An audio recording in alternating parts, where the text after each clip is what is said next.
ഇന്ത്യയുടെ സുദീർഘമായ ചരിത്രത്തിലെ ഒരു അവിസ്മരണീയമായ ദിനം തന്നെയാണ് ഇന്ന്. ഇന്ത്യയുടെ സ്വാതന്ത്ര്യ അനന്തരം ഇന്ത്യക്ക് സ്വാതന്ത്ര്യം ലഭിച്ച ദിവസം വളരെ പ്രധാനമായിരുന്നു. ഇന്ത്യ റിപ്പബ്ലിക്കായ ദിവസം വളരെ പ്രധാനമായിരുന്നു. അതുപോലെ തന്നെ ദുരനുഭവങ്ങളും ഇന്ത്യക്ക് മറക്കാൻ വയ്യാത്തതായിട്ടുണ്ട്. ചൈന ഇന്ത്യയെ ആക്രമിക്കുന്നു, ഇന്ത്യക്ക് ഭൂമി നഷ്ടപ്പെടുന്നു. അതൊരു ദുരന്ത സ്മരണയാണ് പേറുന്നത്. അതുപോലെ തന്നെ അന്യഥാ രമ്യമായി പരിഹരിക്കേണ്ട ഒരു പ്രശ്നത്തിനെ അങ്ങനെ പരിഹരിക്കാതെ രാഷ്ട്രീയമായ നേട്ടങ്ങൾക്ക് വേണ്ടി നീട്ടി കൊണ്ടുപോവുകയും അത് ഒരു ആരാധനാലയത്തിൻ്റെ തകർച്ചയ്ക്ക് കാരണമാവുകയൊക്കെ ചെയ്തു. ദുഃഖകരമായ മറ്റൊരു സംഭവം. അത് കഴിഞ്ഞ് ഇന്ന് ഒരു കോടതി വിധിയോട് തുടർന്ന് ഇന്ന് അവിടെ ഒരു രാമക്ഷേത്രം ഉണ്ടാവുന്നു. ഇതെല്ലാം പ്രധാനപ്പെട്ട സംഭവങ്ങളാണ്. നമ്മൾ ചരിത്രത്തിൽ നിന്ന് ചില പാഠങ്ങൾ പഠിക്കണം. ആ പാഠങ്ങൾ പഠിക്കുക എന്ന് പറഞ്ഞാൽ തെറ്റുകൾ നമുക്ക് തിരുത്താൻ കഴിയണം. എന്തുകൊണ്ടാണ് ഈ പ്രശ്നം വാസ്തവത്തിൽ വളരെ നേരത്തെ തന്നെ പരിഹരിക്കേണ്ടതായിരുന്നു. നേരത്തെ തന്നെ രമ്യമായി പരിഹരിക്കപ്പെടേണ്ടിയിരുന്ന ഒരു വിഷയം അതിനെ രാഷ്ട്രീയ ലാഭത്തിന് വേണ്ടി വളർത്തിക്കൊണ്ടുവരികയായിരുന്നു, തീവ്രമാക്കുകയായിരുന്നു എന്നാണോ അങ്ങ് വിശദീകരിക്കാൻ ഉദ്ദേശിക്കുന്നത്? ചരിത്രപരമായി ഏത് ഘട്ടത്തിൽ എങ്ങനെ ഇത് പരിഹരിക്കാമായിരുന്നു എന്നതാണ് വസ്തുത. പറയാം. രാഷ്ട്രീയ നേട്ടങ്ങൾക്ക് വേണ്ടി എല്ലാ വിഭാഗങ്ങളും ഇതിനെ ഉപയോഗിക്കുകയുണ്ടായി. അപ്പോൾ അതിനെ എങ്ങനെ പരിഹരിക്കാൻ സാധിക്കുമെന്ന് ചോദിച്ചാൽ അവിടെയാണ് ചരിത്രകാരന്മാരുടെ സഹായത്തോടു കൂടി ഇതിനെ പരിഹരിക്കാമായിരുന്നു രമ്യമായിട്ട്. 1975, 76, 77 ഈ കാലങ്ങളിൽ BB ലാൽ എന്ന് പറയുന്ന ഒരു പ്രശസ്തനായ ഒരു ആർക്കിയോളജിസ്റ്റിൻ്റെ, അദ്ദേഹം ആർക്കിയോളജി സർവേ ഓഫ് ഇന്ത്യയുടെ ഡയറക്ടർ ജനറലാണ്. മോർട്ടിമർ വീലറിൻ്റെ ശിക്ഷണം കിട്ടിയ ആളാണ്. അദ്ദേഹത്തിൻ്റെ നേതൃത്വത്തിൽ അവിടെ ഒരു എക്സ്കവേഷൻ നടന്നു. ആ എക്സ്കവേഷനിൽ ഒരു റിപ്പോർട്ട് ഉണ്ടായി. ആ റിപ്പോർട്ട് നടപ്പിലാക്കിയില്ല. ആ റിപ്പോർട്ട് പ്രസിദ്ധീകരിക്കരുതെന്ന് പറഞ്ഞു. അദ്ദേഹം പിന്നീട് ചില സർവകലാശാല പ്രസംഗങ്ങളിലാണ് അതിൻ്റെ ഉള്ളടക്കം അല്പാൽപമായി വെളിപ്പെടുത്തിയത്. ഞാൻ ഇന്നും ഓർക്കുന്നു, പാറ്റ്ന സർവകലാശാലയിൽ നടത്തിയ ഒരു ബിരുദാനന്തര വിദ്യാർത്ഥികൾക്ക് വേണ്ടി നടത്തിയ ഒരു പ്രഭാഷണത്തിലാണ് അയോധ്യ ഉത്ഖനനത്തെപ്പറ്റി ഉള്ള വിലപ്പെട്ട വിവരങ്ങൾ അദ്ദേഹം ആദ്യമായിട്ട് പറയുന്നത്. അപ്പോൾ അത് പറയാൻ പോലും അദ്ദേഹത്തെ സമ്മതിച്ചില്ല. അവിടെ ഉത്ഖനനം തുടരാൻ സമ്മതിച്ചില്ല. അന്ന് എല്ലാ സാഹചര്യങ്ങൾ ഭരണാധികാരികൾക്ക് അനുകൂലമായിരുന്നു. അന്ന് അടിയന്തരാവസ്ഥയുടെ നാളുകളാണ്. അന്ന് ഭരണാധികാരി വളരെ ശക്തയായിരുന്നു. എന്നിട്ടും അത് മാറ്റിവെച്ചു. വലിയ വിലയാണ് ഇത്തരം ചില. എന്തുകൊണ്ട് അന്ന് അങ്ങനെ ഒരു ഇടപെടൽ ഉണ്ടായില്ല ഭരണകൂടത്തിന്, പുതിയ കേന്ദ്ര സർക്കാരിന്റെ ഉൾപ്പെടെ ഭാഗത്ത് നിന്ന് ആ കാലത്ത് എന്ന് വേണം മനസ്സിലാക്കാൻ? ഇത്രയും വലിയൊരു വിഷയമായി അയോധ്യ വളരും എന്ന് മുൻകൂട്ടി കാണാൻ കഴിയാതെ പോയത് കൊണ്ടാണോ, അല്ലെങ്കിൽ ഇതിന്റെ ഗൗരവം അത് അന്നത്തെ ഭരണാധികാരികൾക്ക്, ഇന്ദിരാഗാന്ധി അടക്കമുള്ളവർക്ക് അന്ന് മനസ്സിലാക്കാൻ കഴിയാതെ പോയി എന്നാണോ അങ്ങ് പറയുന്നത്? അതെ, ഇന്ദിരാഗാന്ധി അടക്കമുള്ള ശക്തരായ ഭരണാധികാരികളും അവർക്ക് ചുറ്റിനും ഒരു ഉപദേഷ്ടാക്കളുടെ വലയമുണ്ടാകും. ഈ ഡൽഹിയിലെ ഒരു സ്തുതിപാഠക സംസ്കാരമുണ്ട്. അത് മുഗൾ സംസ്കാരത്തിൻ്റെ കാലം തൊട്ട് ഇങ്ങനെ തുടർച്ചയായിട്ട് പോവുകയാണ്. എത്രയൊക്കെ തീരുമാനങ്ങൾ എടുക്കുവാൻ ധൈര്യം കാണിക്കുന്ന ഭരണാധികാരിയെയും അല്പനാളുകൾക്കുള്ളിൽ ഒരു സ്തുതിപാഠക സംഘം കൂടും. അവരുടെ ഉപദേശങ്ങളാണ് പലപ്പോഴും ഭരണാധികാരികളെ കുഴിയിൽ കൊണ്ട് ചാടിക്കുന്നത്. നമുക്കറിയാം, രാജീവ് ഗാന്ധിയുടെ കാര്യത്തിൽ അദ്ദേഹത്തിന് ഈ പ്രശ്നം പരിഹരിക്കണമെന്നുണ്ടായിരുന്നു. പക്ഷേ എങ്ങനെയാണ് പരിഹരിക്കേണ്ടതെന്ന് അറിയില്ല. അദ്ദേഹവും ഉപദേഷ്ടാക്കളുടെ ഉപദേശങ്ങൾ കേട്ടിട്ട് ഒന്നിനു പുറകെ ഒന്നായിട്ട് തെറ്റുകളിൽ നിന്ന് തെറ്റുകളിലേക്ക് പതിക്കുകയാണ് ചെയ്തത്. ഇതെല്ലാം ഭരണാധികാരികൾക്ക് വരുന്ന ഒരു കാര്യമാണ്.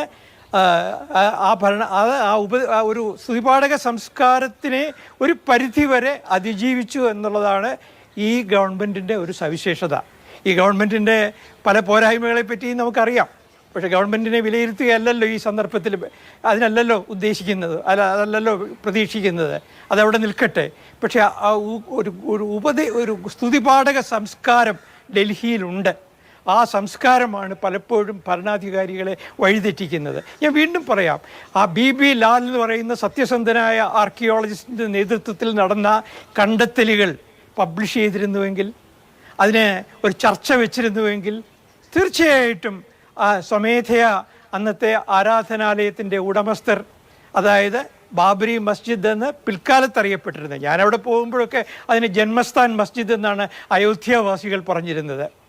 ആ ജന്മസ്ഥാൻ മസ്ജിദ് എന്ന അയോധ്യാവാസികൾ പറയുന്നിരുന്ന ആ ആരാധനാലയം, അതിന് വേറൊരു പ്രത്യേകത കൂടിയുണ്ട്. മീനാരങ്ങളില്ല. ഉത്തരേന്ത്യയിലെ എല്ലാ ഇസ്ലാം ആരാധനാലയങ്ങൾക്ക് മീനാരങ്ങളുണ്ട്. കേരളത്തിലില്ല. കേരളത്തിലെ മോസ്കുകളിൽ മീനാരങ്ങൾ പണ്ടുണ്ടായിരുന്നില്ല. 1970 ശേഷം മീനാരങ്ങൾ നമ്മുടെ മുസ്ലിം ആരാധനാലയങ്ങളിലും വന്നു. ആ മീനാരങ്ങളില്ലാത്ത എന്നാൽ ഇസ്ലാം ആരാധനാലയം ബലാത്കാരമായി തന്നെയാണ് അവിടെ ആരാധനാലയം വന്നത്. ആ ആരാധനാലയം വന്നത് ബാബറിൻ്റെ സേനാനായകനായ മീർ ബാക്കിയാണ് എന്നുള്ളത് അവിടെയുള്ള പേർഷ്യൻ ഇൻസ്ക്രിപ്ഷനിൽ നിന്ന് അത് ഒരു പേർഷ്യൻ പണ്ഡിതൻ തന്നെ വായിച്ചിട്ടുണ്ട്. ആ കാര്യം അവിടെ ആന്റൺ ഫ്യൂറർ എന്ന ജർമ്മൻ പണ്ഡിതൻ, ASI ആർക്കിയോളജി സർവേ ഓഫ് ഇന്ത്യയിലെ ഉദ്യോഗസ്ഥൻ 1889 തന്നെ രേഖപ്പെടുത്തിയിട്ടുണ്ട്. പല സഞ്ചാരികൾ, ജസ്യൂട്ട് പുരോഹിതന്മാർ അവരെല്ലാം പറയുന്നുണ്ട് ഇത് ഇവിടെയാണ് ജന്മസ്ഥാനമെന്ന് കരുതപ്പെട്ടിരുന്ന ക്ഷേത്രം നിലനിന്നിരുന്നത് എന്ന്. മാത്രമല്ല അവിടുന്ന് ഉത്ഖനനങ്ങളിൽ നിന്ന് തെളിവുകൾ കിട്ടുകയാണ്. പിന്നെ അവിടെ അവശേഷിച്ചിരുന്ന ആരാധനാലയം ഒരു ബൗദ്ധ ദേവാലയമാണ് എന്നൊരു തർക്കം ചിലരൊക്കെ ഉന്നയിച്ച് കണ്ടിട്ടുണ്ട്. അവർക്കൊക്കെ ബൗദ്ധ ദേവാലയം, ഇന്ത്യയിലെ ബൗദ്ധ ദേവാലയങ്ങളെ പറ്റി അറിയാത്തത് കൊണ്ടാണ് അങ്ങനെ പറയുന്നത്.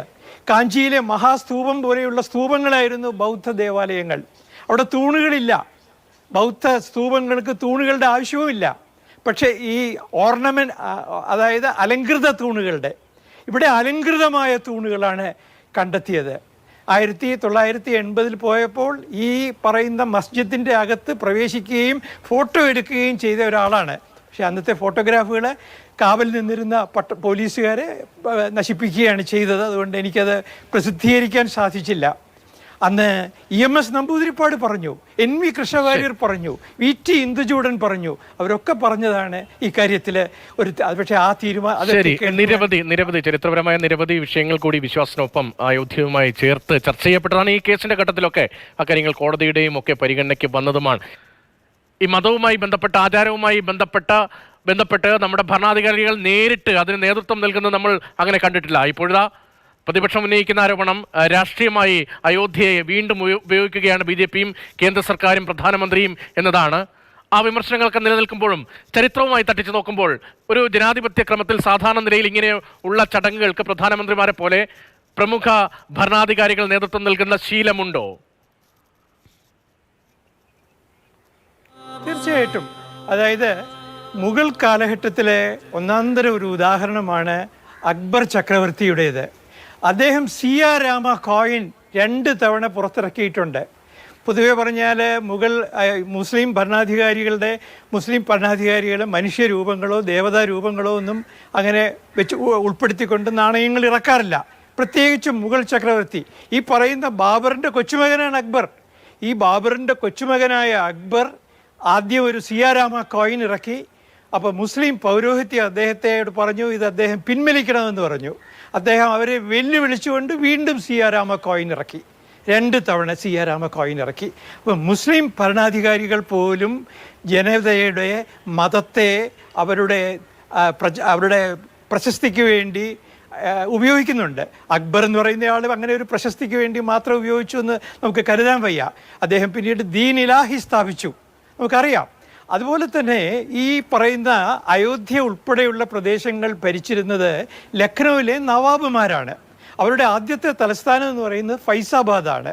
ഈ ഫൈസാബാദിൽ തലസ്ഥാനമാക്കിക്കൊണ്ട് ഭരിച്ചിരുന്ന ഒരു ലക്നൗ നവാബാണ് ഈ പറയുന്ന ഈ ജന്മസ്ഥാൻ മസ്ജിദ് എന്ന പള്ളിയുടെ കോമ്പൗണ്ടിനകത്ത് ഒരു രാം ചബൂത്ര പണിയാനായിട്ട് ഹിന്ദുക്കൾക്ക് അനുവാദം കൊടുക്കുന്നത്. അതുപോലെ തന്നെ ഈ നവാബ് ആണ് തൊട്ടടുത്തുള്ള 100 മീറ്റർ മാറിയിട്ട് ഒരു ഹനുമാൻ ഗഡ് എന്ന് പറയുന്ന കുറച്ച് പൊക്കത്തിലാണ് ഹനുമാൻ്റെ ക്ഷേത്രം പണിയാനായിട്ട് അതും ഒരു പള്ളിയായിട്ട് മാറ്റിയിരുന്നു ഈ പറയുന്ന ഔറംഗസീബിൻ്റെ കാലത്ത്. ആ ഔറംഗസീബിൻ്റെ കാലത്തെ പള്ളിയുടെ കോമ്പൗണ്ടിലെ ഒരു പോർഷൻ ഹനുമാൻ്റെ അമ്പലം പണിയാനായിട്ട് കൊടുക്കുകയാണ്. ആര്? മുസ്ലിം ഭരണാധികാരി നവാബ്. ഞാൻ പറഞ്ഞു വരുന്നത് മുസ്ലിം ഭരണാധികാരികളിൽ 2 തരക്കാരുണ്ട്. തീവ്രമായ മതവിശ്വാസങ്ങൾ പുലർത്തുകയും അവരുടെ ഏകദൈവ വിശ്വാസം അതിനെ ഊന്നിപ്പിടിപ്പിക്കുകയും ചെയ്യുന്ന ആളുകൾ ഒരു വിട്ടുവീഴ്ചയും കാണിക്കാത്തവരുണ്ട്. അതല്ലാതെ ജനങ്ങൾക്ക് വേണ്ടി വിട്ടുവീഴ്ചകൾ കാണിക്കുന്നവരുമുണ്ട്. 2 വിഭാഗക്കാരുണ്ട്. എത്രയോ ഉദാഹരണങ്ങൾ നമുക്ക് ചരിത്രത്തിൽ നിന്ന് പറയാൻ സാധിക്കും. പിന്നെ ഹൈന്ദവ ഭരണാധികാരികളുടെ കാര്യം അല്ലെങ്കിൽ ബൗദ്ധ ഭരണാധികാരികളുടെ കാര്യം ഒന്നും പറയേണ്ട ആവശ്യമില്ല. പക്ഷേ ഒരു തിയോക്രാറ്റിക് സ്റ്റേറ്റ് ആവുന്നത് അഭികാമ്യമല്ല ജനാധിപത്യത്തിൻ്റെ ഒരു വികാസത്തിന്. അത് ഇന്ത്യയിൽ അതിനുള്ള സാധ്യത ഞാൻ കാണുന്നില്ല. കാരണം ഇത് ബുദ്ധൻ്റെ നാടാണ്. അവിടെ ഈ ഒരു പൗരോഹിത്യത്തിനെ ഒരകൽച്ചയിൽ ഏത് ഭരണാധികാരിക്കും മാറ്റി നിർത്തേണ്ടതായിട്ട് വരും. പക്ഷേ ഇതിപ്പോൾ ഒരു രാഷ്ട്രീയമായിട്ട് രാഷ്ട്രീയമായിട്ടുള്ള ഇതിൻ്റെ സാധ്യതകളെ ഉപയോഗപ്പെടുത്തി എന്നതിന് കാരണം ഇത് വേറെ ചില ആളുകൾ അവരുടെ രാഷ്ട്രീയ നേട്ടങ്ങൾക്ക് വേണ്ടി ഉപയോഗപ്പെടുത്തി എന്നതുകൊണ്ടാണ്. നമുക്കറിയാം, ഈ വിവാദ പ്രശ്നങ്ങളൊക്കെ ഉണ്ടാകുമ്പോൾ ഉത്തർപ്രദേശിലെ ഒരു രാഷ്ട്രീയ പാർട്ടി പറഞ്ഞത് ഈ പറയുന്ന ഈ ജന്മസ്ഥാനം നിൽക്കുന്നിടത്ത് ശൗചാലയങ്ങൾ നിർമ്മിക്കണമെന്നാണ് പറഞ്ഞത്. അതൊരു എക്സ്ട്രീം വ്യൂ ആണ്. അതായത് രാമഭക്തന്മാരെ നോവിക്കണം എന്ന് കൃത്യമായ ലക്ഷ്യത്തോടു കൂടിയാണ് ഈ ശൗചാലയം എന്നുള്ള ഒരു പദം അവിടുത്തെ ഉത്തർപ്രദേശിലെ ഒരു പ്രമുഖ രാഷ്ട്രീയ പാർട്ടി പറയുന്നത്. പിന്നീട് ആ രാഷ്ട്രീയ പാർട്ടി ആ നിലപാടിൽ നിന്ന് മാറുകയുണ്ടായി. അപ്പോൾ ഞാൻ പറയുന്നത്, അനുകൂലവും പ്രതികൂലവുമായ നിലപാടുകൾ എടുക്കുന്നവർക്കൊക്കെ തന്നെ അവരുടേതായ രാഷ്ട്രീയ ലക്ഷ്യങ്ങളുണ്ട്. പക്ഷെ ഞാൻ പറഞ്ഞത്, ഭരണാധികാരികൾക്ക് ചരിത്രകാരന്മാരെ വിശ്വസിക്കാമായിരുന്നു, നിഷ്പക്ഷരായ ചരിത്രകാരന്മാരെ. അവരുടെ നിരീക്ഷണങ്ങൾക്ക് പ്രാധാന്യം കൊടുക്കാമായിരുന്നു. ഈ നേരത്തെ നടന്ന എക്സ്കവേഷൻ, ആ ഉത്ഖനനത്തിൻ്റെ കണ്ടെത്തലുകൾക്ക് പ്രാധാന്യം കൊടുത്തിരുന്നെങ്കിൽ. പിന്നെ 2003 വീണ്ടും അവിടെ ഉത്ഖനനം നടന്നു. ആ ഉത്ഖനനത്തിൽ BR മണിയുടെ നേതൃത്വത്തിൽ ആ ഉത്ഖനനത്തിലാണ് 12ാം നൂറ്റാണ്ടിലെ അവിടെ ഒരു ക്ഷേത്രമുണ്ടായിരുന്നു. വിഷ്ണുഹരിയുടെ, ബാലിയുടെ ശത്രുവായ വിഷ്ണുഹരിയുടെ, അതായത് ശ്രീരാമൻ്റെ ക്ഷേത്രമുണ്ടായിരുന്നു എന്ന് പറയുന്ന വളരെ ദൈർഘ്യമുള്ള ലിഖിതം കണ്ടെത്തുന്നത്. ആ ലിഖിതം കണ്ടെത്തിയപ്പോൾ എന്താണ് ഒരു വിഭാഗം ചരിത്രകാരന്മാർ പറഞ്ഞത്? ഇത് കൃത്രിമമായി തയ്യാറാക്കിയതാണെന്ന്. 12ാം നൂറ്റാണ്ടിലെ എഴുത്തിൻ്റെ വടിവ് കണ്ടാൽ തിരിച്ചറിയാത്ത ആളായിരുന്നില്ല അത് വായിച്ച എപ്പിഗ്രാഫിക്കൽ സർവേ ഓഫ് ഇന്ത്യയിലെ പ്രമുഖ പണ്ഡിതനായിട്ടുള്ള രമേശ്. ആ രമേശ് പറഞ്ഞിട്ട് അദ്ദേഹത്തെ നിസ്സാരമാക്കി. അവർക്കൊന്നും രാഷ്ട്രീയ ലക്ഷ്യമില്ലാത്തത് കൊണ്ട് അവരൊരു മറുപടി പറയാനേ പോയില്ല. ഞാൻ പറഞ്ഞത്, ഇനിയും ഇതുപോലെയുള്ള പ്രശ്നങ്ങൾ ഉണ്ടാവും. ആ പ്രശ്നങ്ങളെയെല്ലാം നമുക്ക് ചരിത്രത്തിൻ്റെ സഹായത്തോടെ, കാരണം ചരിത്രം നമുക്ക് വിലപ്പെട്ട അറിവുകൾ തരുന്നുണ്ട്. ഞാൻ ഒരു ചെറിയ ഉദാഹരണം പറയാം. ശ്രീലങ്കയിൽ ഈ വംശീയമായ കലാപം ഉണ്ടായി. തമിഴരും സിംഹളരും തമ്മിൽ. രണ്ടു കൂട്ടരും സഹോദരന്മാരായിരുന്നു. രണ്ടു കൂട്ടരും ഇന്ത്യയിൽ നിന്ന് പോയവരാണ്. ഈ ഒരു സത്യം അവരെ ഓർമ്മിപ്പിച്ചിരുന്നുവെങ്കിൽ അവരുടെ കാലുഷ്യത്തിന്, അവരുടെ വിദ്വേഷത്തിന് ഒരു പരിധി വരെ കുറയുമായിരുന്നു. ഇന്ത്യയിലും ഇതുപോലെയുള്ള വിദ്വേഷങ്ങളുടെ സന്ദർഭങ്ങൾ ഇനിയും ഉണ്ടായേക്കാം, ഉണ്ടാകാതിരിക്കട്ടെ. അപ്പോൾ നമ്മുടെ പാരമ്പര്യത്തിലെ ആ സാഹോദര്യത്തിൻ്റെ സ്മരണകൾ ഓർമ്മിപ്പിക്കുകയാണ് വേണ്ടത്. ചരിത്രകാരൻ ശ്രീ MG ശശിഭൂഷൺ. ശ്രീ ശശിഭൂഷൺ, നേരത്തെ താങ്കൾ പറഞ്ഞ് അവസാനിപ്പിച്ചത് ഇനിയെങ്കിലും രമ്യമായി മുന്നോട്ട് പോകാൻ കഴിയുന്ന ഒരു അന്തരീക്ഷം ഉണ്ടാകുമെന്ന്. അയോധ്യ എന്ന നീറുന്ന പ്രശ്നം അത് പരിപൂർണമായി ഇവിടെ കൊണ്ടൊരു ഫുൾ സ്റ്റോപ്പ് ഇട്ട് അവസാനിപ്പിക്കാൻ കഴിയുന്ന ഒന്നാകുമോ? അങ്ങനെ നമുക്ക് പ്രതീക്ഷിക്കാമോ? അല്ല, ഇനിയും പരിഹരിക്കേണ്ട ചില പ്രശ്നങ്ങളുണ്ടെന്ന് ഉള്ള ആവലാതി ഉണ്ടാവും.